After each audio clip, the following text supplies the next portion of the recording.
Friends, ഇന്ന് അമ്മ അർജുനെയാണ് വരയ്ക്കുന്നത്. എല്ലാവരും കാണുന്നവർ എന്നെ സഹകരണം ചെയ്യണേ. ഹലോ ഫ്രണ്ട്സ്, ഇന്ന് ഈ വീഡിയോയിൽ ഞാൻ വരയ്ക്കുന്നതെന്ന് പറഞ്ഞാൽ അർജുനെയാണ് വരയ്ക്കുന്നത്. അത് സ്റ്റാർട്ടിങ് തൊട്ടേ ഉള്ള ലൈൻസുകളാണ്. നമ്മൾ ഹെഡ് പോർഷൻ തൊട്ട് താഴോട്ട് ആ ഒരു പിക്ചർ നോക്കിയിട്ട് ആ ഒരു പിക്ക് നോക്കി നമ്മൾ അതേപോലെ തന്നെ കണ്ണും ഒരേ ലെവൽ വരച്ച്, അതുപോലെ തന്നെ ഐബ്രോസും, അതുപോലെ തന്നെ തൊട്ട് താഴെ മൂക്കും, അതുപോലെ തന്നെ അതിൻ്റെ ഡിസ്റ്റൻസും, അതുപോലെ തന്നെ ആ ഒരു മീശയും അത് തമ്മിലുള്ള ഡിസ്റ്റൻസും, അതിൽ വരുന്ന ലൈൻസുകളും, അതുപോലെ തന്നെ ആ ചുണ്ടും അതിൻ്റെ ഷെയ്ഡും, പിന്നെ അതിന് താഴോട്ട് വരുന്ന ഒരു ഷെയ്ഡും, ആ ഒരു ചെറിയ രോമത്തിൻ്റെ എന്തെല്ലാം പ്രത്യേകതകളുണ്ടോ അതെല്ലാം അതേപോലെ തന്നെ നമ്മൾ ചെയ്ത് ആ ഷെയ്ഡും അതേപോലെ തന്നെ ചെയ്തെടുക്കുകയാണ്.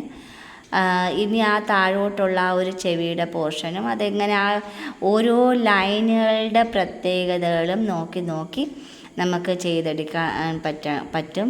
നമ്മൾ വളരെ സൂക്ഷ്മമായിട്ട് ഓരോ ലൈൻസുകളും നമ്മൾ കറക്റ്റ് ചെയ്ത് വരികയാണെങ്കിൽ നമുക്ക് കറക്റ്റ് ആ ഒരു പിക്ചർ നമുക്ക് എടുക്കാൻ പറ്റും. അത് നമ്മൾ ട്രൈ ചെയ്തുകൊണ്ടേ ഇരിക്കുകയാണെങ്കിൽ എല്ലാവരിലും ആ ഒരു ടാലൻ്റ് ഉണ്ട്. പക്ഷേ നമ്മളത് ട്രൈ ചെയ്യാത്തതിൻ്റെ കാര്യമാണ്. അപ്പോൾ ഇതുപോലെ നമുക്ക് ഔട്ട്ലൈൻ കറക്റ്റായി കഴിഞ്ഞ് ഇനി കളർ ചെയ്യാനാണ്. ആ ഒരു കളറിംഗ് എന്ന് വെച്ചാൽ ആദ്യമേ തന്നെ ബോഡി കളർ കംപ്ലീറ്റ് ഞാനങ്ങ് ചെയ്യുകയാണ്.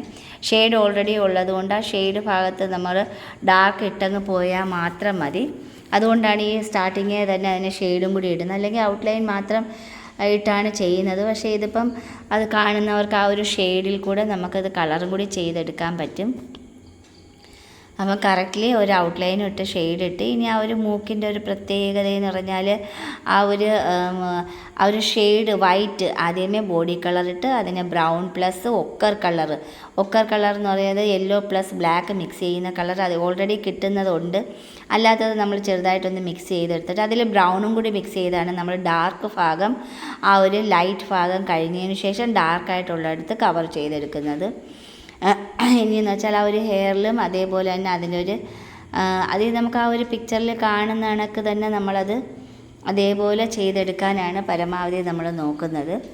അപ്പം എന്നാൽ ആ ഒരു പെർഫെക്ഷനോട് നമുക്ക് ആളിനെ അറിയാത്ത ഒരു രീതിയിൽ നമ്മളത് ആ ഒരു പിക്ചർ നോക്കിയല്ലേ നമ്മൾ ചെയ്യുന്നത്. അപ്പോൾ അതേപോലത്തെ ഷെയ്ഡുകൾ തന്നെ പരമാവധി നമ്മൾ ചെയ്യാനാണ് ശ്രമിക്കേണ്ടത്. എന്നാൽ മാത്രമേ നമുക്ക് കുറേ കൂടി ആ ഒരു പെർഫെക്ഷൻ കിട്ടത്തുള്ളൂ. ഇനി ആ ഹെയറിൻ്റെ സൈഡിൽ ബ്ലാക്ക്, ഇതുപോലെ ബ്ലാക്കും അതിൻ്റെ ഷെയ്ഡും ഇട്ട് കഴിഞ്ഞ് ഇതിപ്പോൾ ഒരു ലൈറ്റായിട്ടൊരു കളറിങ് ചെയ്ത് ആ ഡാർക്ക് ആൻഡ് ലൈറ്റ് നമ്മൾ ചെയ്തിരിക്കുന്നതേ ഉള്ളൂ. ഇനി ആ ഒരു മീശയുടെ തന്നെ നമ്മൾ ഡാർക്കും ലൈറ്റും ആദ്യമേ നമ്മൾ ആ ഒരു ബ്രൗൺ പ്ലസ് ഒക്കർ കളർ ഇട്ടാണ് ആ ഷെയ്ഡ് ഇട്ട് വെച്ചിരിക്കുന്നത്, ആ ഒരു പെൻസിൽ ഷെയ്ഡിൽ. അതിനുശേഷം പിന്നെ ബ്ലാക്ക് കളർ എവിടെയൊക്കെയാണോ ബ്ലാക്ക് പ്ലസ് ബ്രൗൺ ആണ് അതിനുശേഷം നമ്മൾ കളർ ചെയ്യുന്നത്. അതെവിടെയൊക്കെയാണോ ആവശ്യം വേണ്ടുന്നത് അവിടെയെല്ലാം നമ്മൾ ബ്ലാക്ക് പ്ലസ് ബ്രൗൺ ഇട്ട് അതിൻ്റെ ഒരു ഹെയറിൻ്റെ ഒരു ഷെയ്ഡിങ് നമുക്ക് ഓൾറെഡി ഒറ്റ നോട്ടത്തിൽ നമുക്ക് കാണാൻ പറ്റുന്ന ഭാഗങ്ങളെല്ലാം ഡാർക്ക് ഉള്ളിടത്ത് കളർ ചെയ്ത് ഇതുപോലെ തന്നെയാണ് നമ്മൾ ഓയിൽ പെയിൻറ്റും ചെയ്യുന്നത്. ഇനി അതുപോലെ കറക്റ്റ് പെർഫെക്ഷനായിട്ട് ഡാർക്കും ലൈറ്റും ഇട്ട് നമുക്ക് അതുപോലെ നമുക്ക് ഡാർക്കും ലൈറ്റും ഇട്ട് നല്ലൊരു പോർട്രേറ്റ് ആക്കി എടുക്കാൻ പറ്റും. ഈ ഒരു പോർട്രേറ്റ് അർജുനെ സ്നേഹിക്കുന്ന എല്ലാവർക്കും വേണ്ടിയിട്ട് ഞാൻ സമർപ്പിച്ചു.